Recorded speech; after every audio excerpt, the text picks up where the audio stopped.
Hello, everybody. It's Dave Neal, stand-up comic and host of Bachelor Nation News. We have a pretty big, albeit brief, update in the Bachelor Clayton Eckard trial. Of course, the judge already sided with Clayton that Laura is a repeat abuser of fabricating ultrasounds and doctoring evidence and this and that. That's what the judge ruled as far as my interpretation goes. Well, Laura loses again, and also so does her lawyer.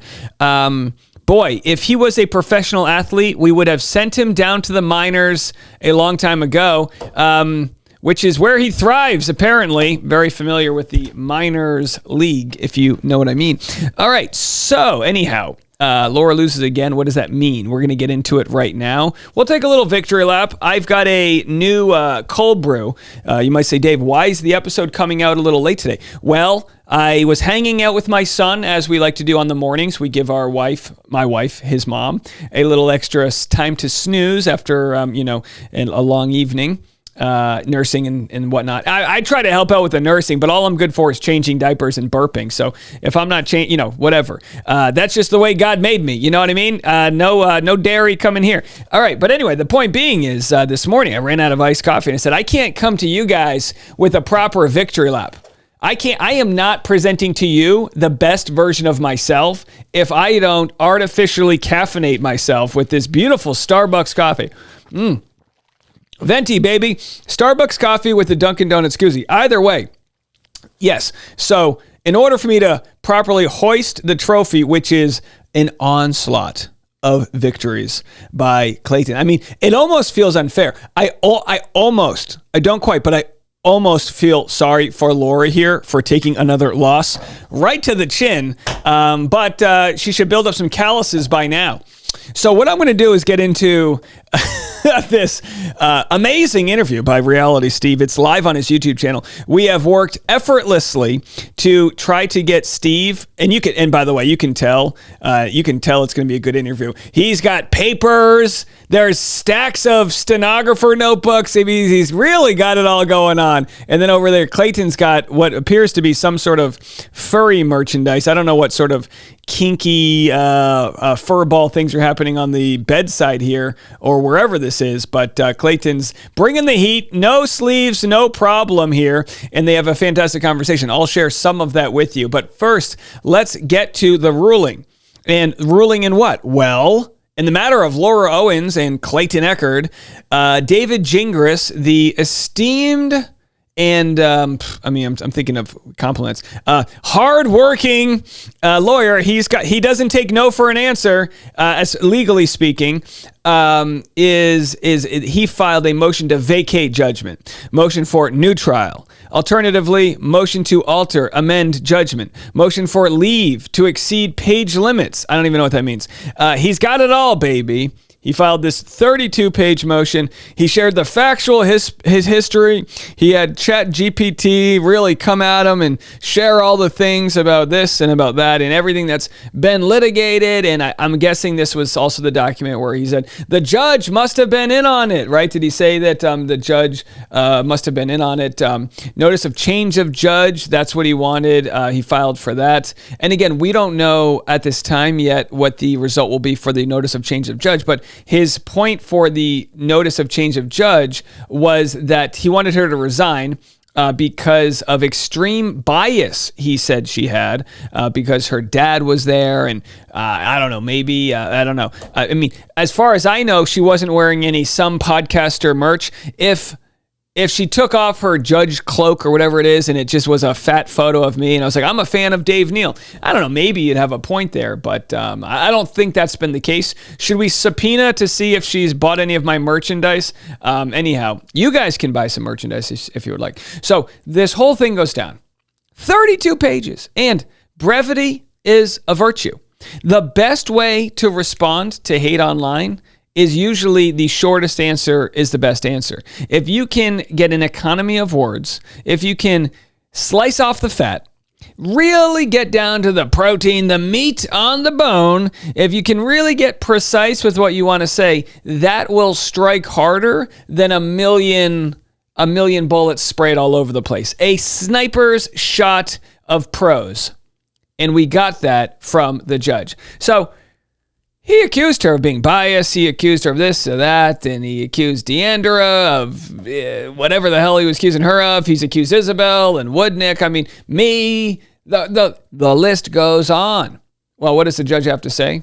A one-page response came in today. Honorable Julie Ann Mata in the matter of Janie Dodo Bird III and Clayton Eckard. Order entered by court. The court received and considered petitioner's motion to vacate judgment, motion for a new trial, alternatively, motion to alter, amend judgment, motion for leave to exceed page limits, filed on July 12th, 2024. It is ordered. Hold on, where's my gavel? I wasn't prepared. It is ordered. The motion is denied.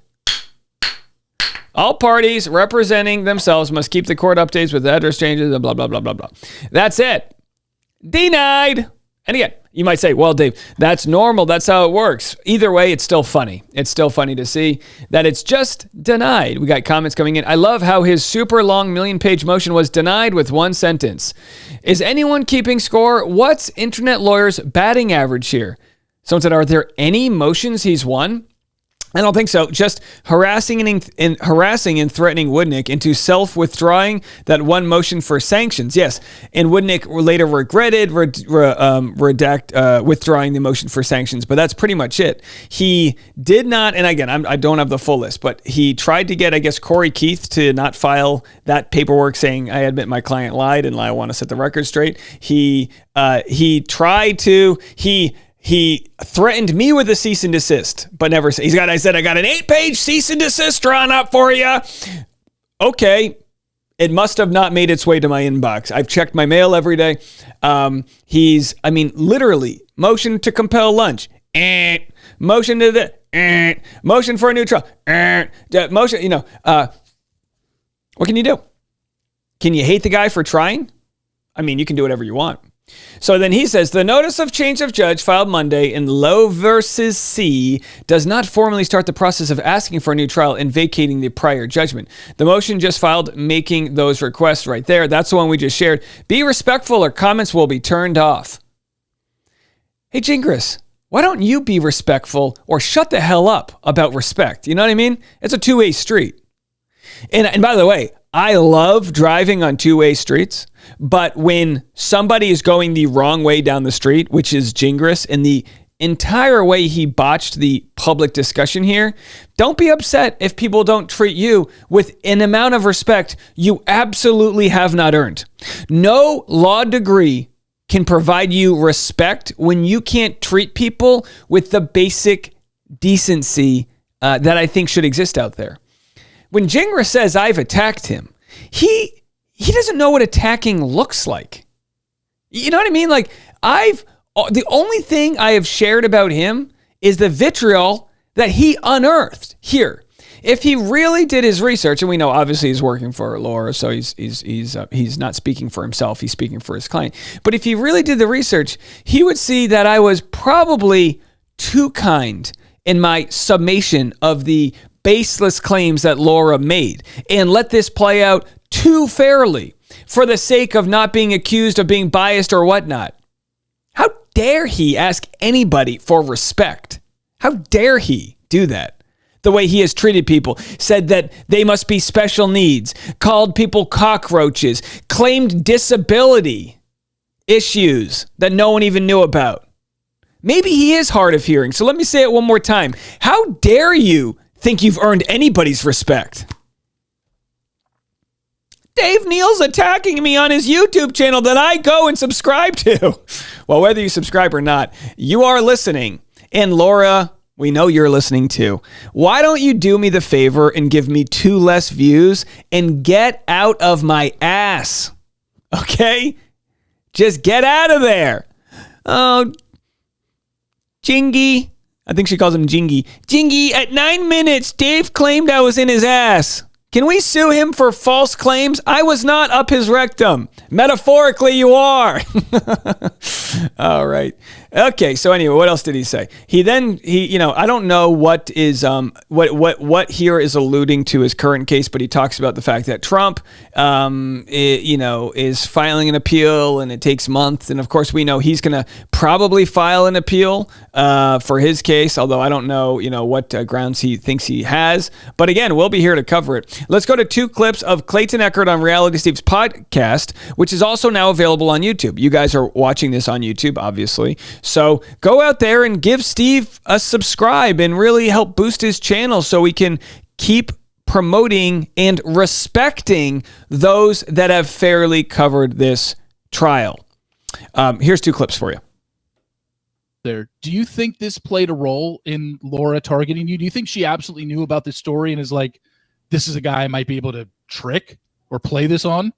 That's a good question. I think that I'm not sure. I couldn't tell you what my intuition is saying and whether or not. I know she targeted me. Do I think that she targeted me because she saw that I was an easy target and I had a previous accusation and I wasn't a well-liked bachelor? So did she weigh this all into account and say there's a good chance that I'm going to be able to get the public opinion to sway in my favor? I don't want to give her that much credit. I don't think she was that smart. But I do believe that she probably saw my time on the show. She saw how open I was about my mental health struggles, how I'm a people pleaser, and likely saw it as this guy, is so focused on his public persona, and he's easily manipulated, that I can likely take him to a place where I'm going to be able to fully control this man.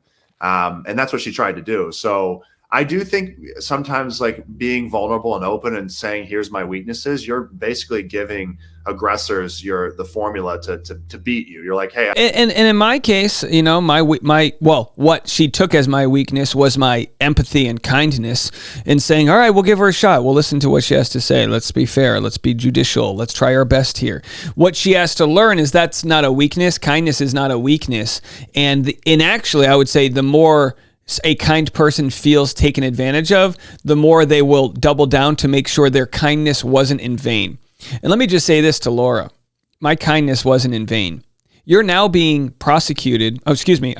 investigated by prosecutors. I don't want to speak too soon. And I do believe this in this wild world, that you will be fitted for a jumpsuit of whatever fashion variety they have in the system that may make you pay for your crimes. That's my belief. I say that kindly. Yeah, this is what I struggle with. And so they go right at that. And so that's why she kept threatening, I'm going to go public and I'm going to show people how terrible you are.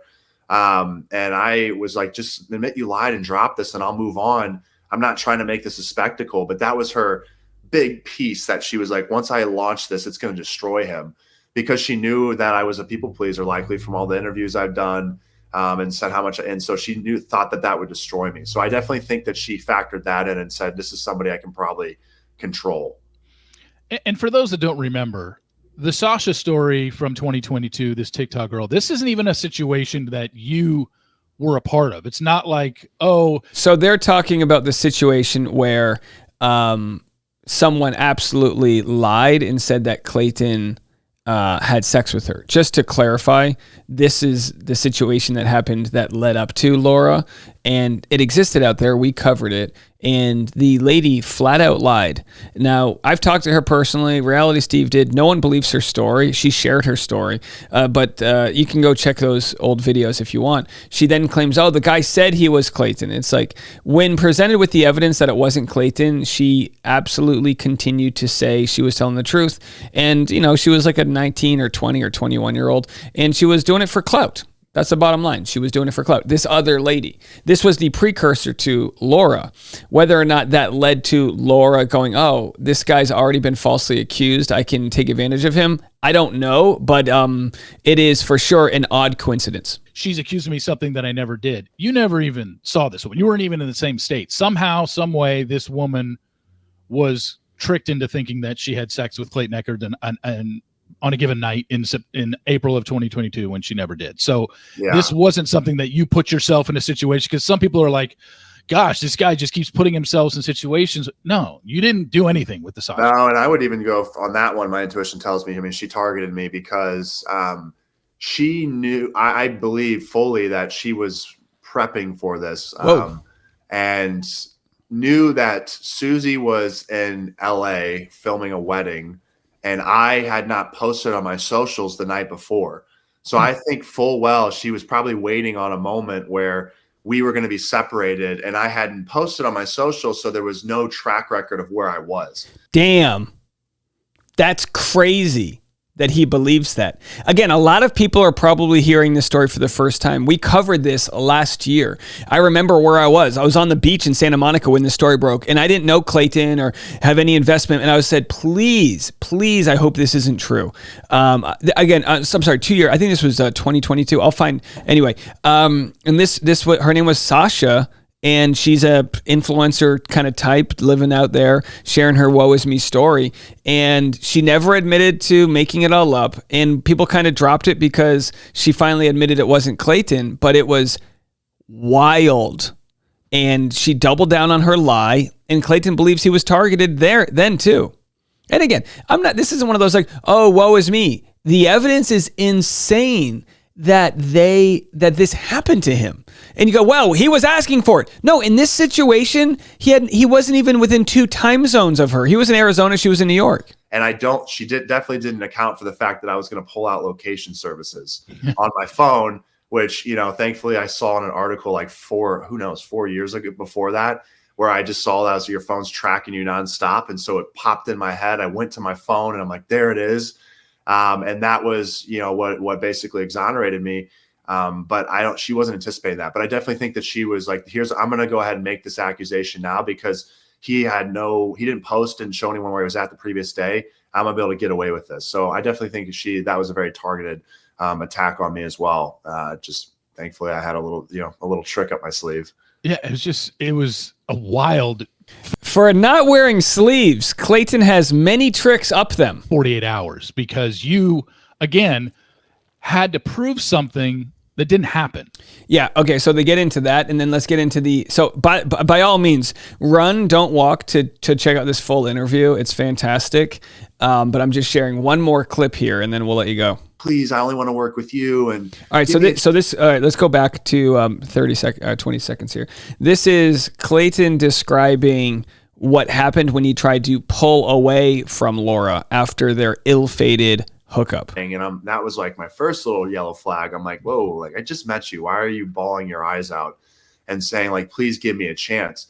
And I said, no, I'm sorry. Like I made a mistake. I'll pass you over to another realtor, a coworker of mine. They'll get this done. I don't want the commission on this. Like, I'm sorry. I made the mistake and I'm willing to forego that. Like, let's just go ahead and, and move beyond this. And she was like, no, please, I only want to work with you and give me a chance, please. And I finally started to get agitated because I told her no about 7-8 times at that point. So I finally said, Laura, no is no. Stop asking me to date you. Like this is that it's over. I made a mistake. I'm taking accountability, but stop asking me. You're being disrespectful to how I feel and my decision. And I will never forget the look she gave me. It was the darkest, just her face glossed over. And she went from crying to just straight face. And she looked at me and she goes, oh, okay, I totally get it. She said, you have a good rest of your day. Got out of the car. And I remember I had chills. I had goosebumps. I was like, I don't know what that was, but that felt demonic. Like it was it just washed over her. She would just completely went stone faced. And I just knew, she walked out of my car. And it felt demonic. Like, I don't know what that was, but like, that's not the end of it. Whatever the hell that just was. And I did not think it was going to be what it was, but that was the first moment where I'm like, whoa. I'm dealing with somebody dangerous. Yeah. Yeah, I mean. And then, of course, in her TMZ article, the Sun article, she said she called the Scottsdale police because Clayton was dangerous. And what we've seen here is a story that has existed way too long. It is past the 12-month mark and it's still going on. Very rarely do we have stories in the Bachelor world that exist for longer than 12 months. Now, this story could go on for a darn long time. My defense, now I've been told by plenty of legal scholar that I'm essentially in the clear. And by in the clear, I mean, yes, I was threatened with lawsuits and homelessness and all these crazy things. And I think all they were asking was like, take your videos down, right? That's all Laura ever wanted was for me to take my videos down. Because then she would get her decision and there would be no evidence and it would be kind of more of a, she wanted it to be a he said, she said. And my videos became a timestamp, even though Judge Judy doesn't understand what timestamps are. They became a timestamp to show, like, no, this is what we thought then. We called her out. We pressured her here. She fabricated this evidence there. And while it might be very cloudy to someone who's just diving in, put it this way. All of the receipts that exist online, all of the 1080p and 4K video and the blurry live stream, all of that will be looked at, screened, and added in evidence in the upcoming documentary that is in pre-production. It's in very pre-production as we're still sifting through which of the production companies we want to work with. The story has to be told. So when it comes down to, Dave, you really want to send some some lady to prison? I don't want to do anything. But I do believe for her own sanity, or lack thereof, that you can't reach your rock bottom until you stop digging. And by filing appeals and doing all of this, she's not stopping herself from digging. So maybe the system in place that points her to be a provable liar will provide some form of accountability. Nobody told her that she might get prosecuted for perjury, but alas, here we are. So in wrapping it up, I just remind everybody who's keeping score, Laura loses again.